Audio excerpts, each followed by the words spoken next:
Aloha, everyone, and happy Easter.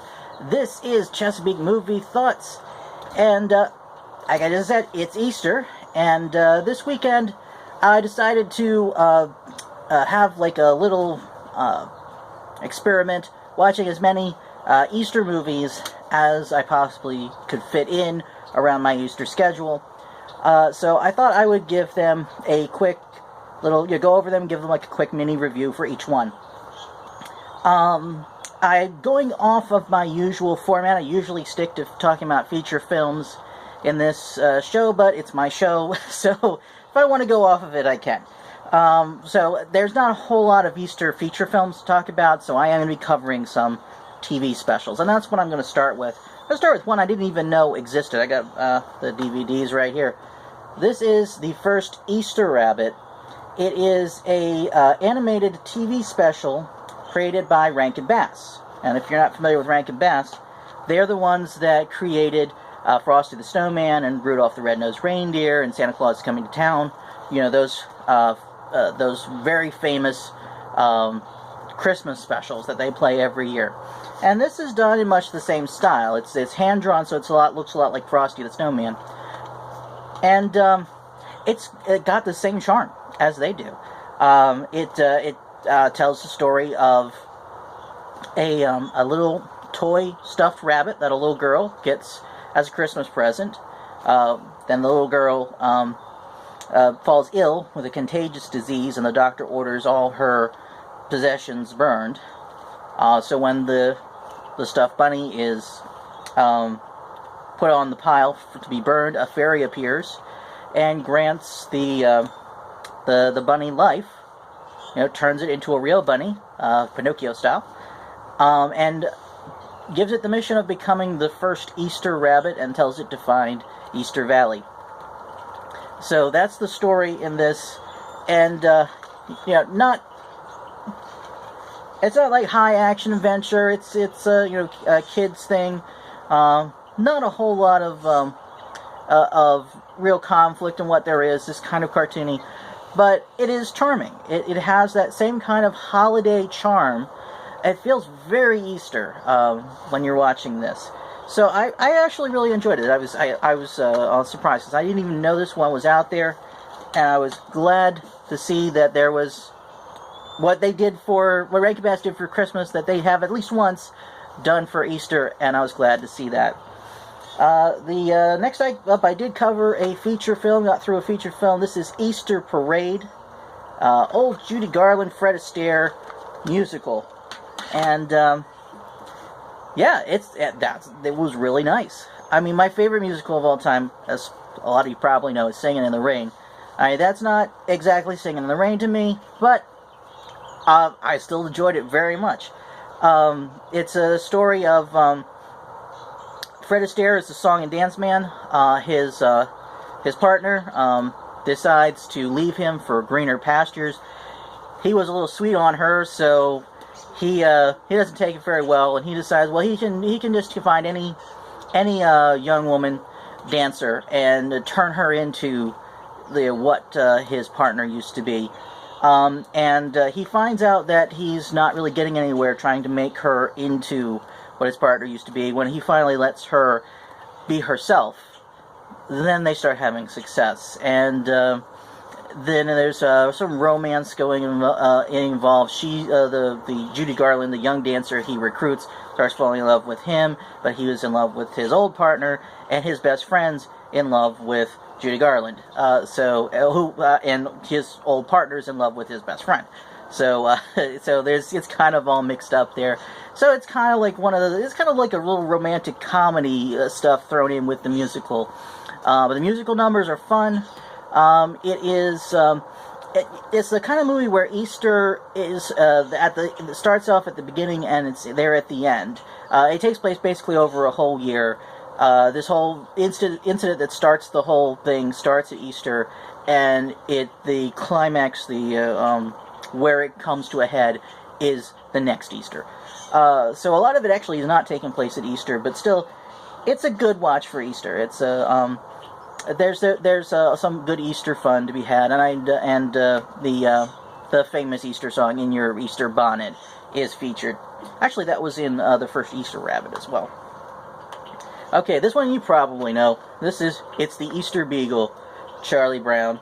Yeah, funny, Peanuts, they seem to pop up for every holiday, and I'm glad they do. We all love Charlie Brown, we all love Snoopy. This one I found was kind of interesting, and that's kind of a pseudo-sequel to It's the Great Pumpkin, Charlie Brown, because in this one, Linus is telling everyone about the Easter Beagle. Now, you don't have to worry about coloring eggs. The Easter Beagle will do that. And he gets Sally to wait for the Easter Beagle with him. And I guess I'll call this a spoiler, but he's vindicated for his Great Pumpkin incident, because the Easter Beagle does show up, because Snoopy had been stealing the eggs that Lucy was hiding, and comes prancing around as the Easter Beagle distributed the eggs. So it's a lot of the same humor that you always get from Peanuts, and it's always nostalgic. And, well, I've used this word before, but on the other Christmas special I talked about, but it's charming. That's what you can say about a lot of these. They have charm. Okay, this is a newer one. This is called Hop. Now, if you don't remember this came out some years ago, not that long ago. And it's a animated / live action. It's kind of like Alvin and the Chipmunks. You've got like these cartoony and animal characters that combine with the human characters, and it's about the Easter Bunny's son, who doesn't want to follow in his father's footsteps and become the next Easter Bunny, and so he runs away, and he gets hooked up with a human who's looking. He's out of work. He's looking for a job, and he's like the Easter Bunny is messing up his job interviews. So it's a lot of like slapstick comedy, a lot of goofy, like kids. It's like a kids film. But I think for a good Easter feeling, the beginning of this movie, it starts with some shots of the Easter candy factory on Easter Island, which very much set a good mood for Easter. The comedy is good, but not great. But still, hey, it's one of the few feature films out there that it centers around Easter, so you gotta give it that. Okay, here's another TV special, Bugs Bunny's Easter Funnies. This is, it's Looney Tunes, so Looney Tunes is always going to be good for being Looney Tunes.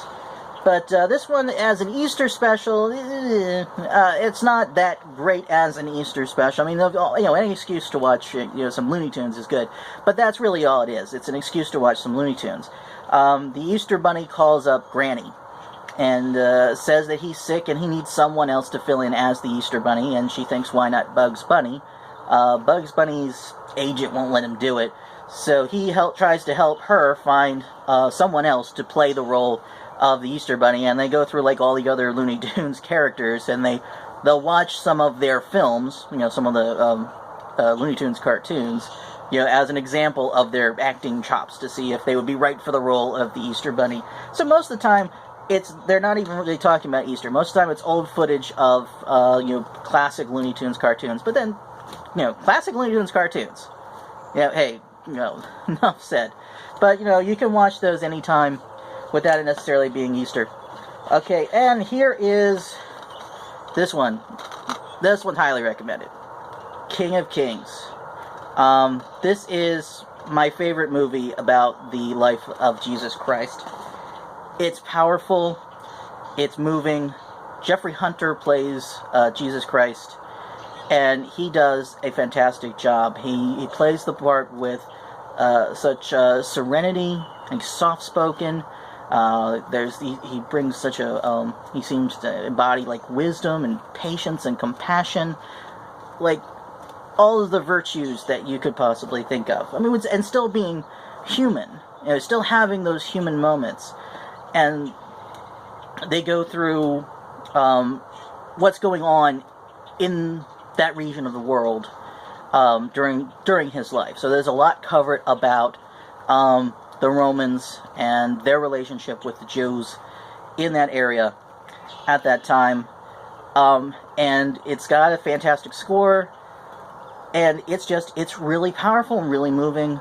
And I know there have been other films done, some much more recently than this, about the life of Jesus Christ. But this is the one that hooked me. This is the one that said to me that this is, I think it's very accurate to the Bible, or at least what I learned in Catholic school. It seems very accurate to that, and it dramatizes it in a way that's very moving, and I love it. I can't recommend that movie enough, especially for Easter. It actually covers the whole life of Christ. So there's some Christmas in there. It starts with the Nativity, but it goes all the way through the Easter story, and that's where it ends, of course, is with the death and resurrection of Christ. So obviously that's where I was going to end. But that, with it ending on that note, it makes it a fantastic movie for Easter. And if you're going to see one of these movies, that's the one I recommend. As far as as the others go, if you're looking for top 3 out of what I watched, probably King of Kings, number 1, the first Easter Rabbit, I'd say number 2, and Easter Parade, number 3. So top 3, if you're looking for top 3 Easter recommendations, you can go with those. Like, comment, subscribe, and that's a wrap.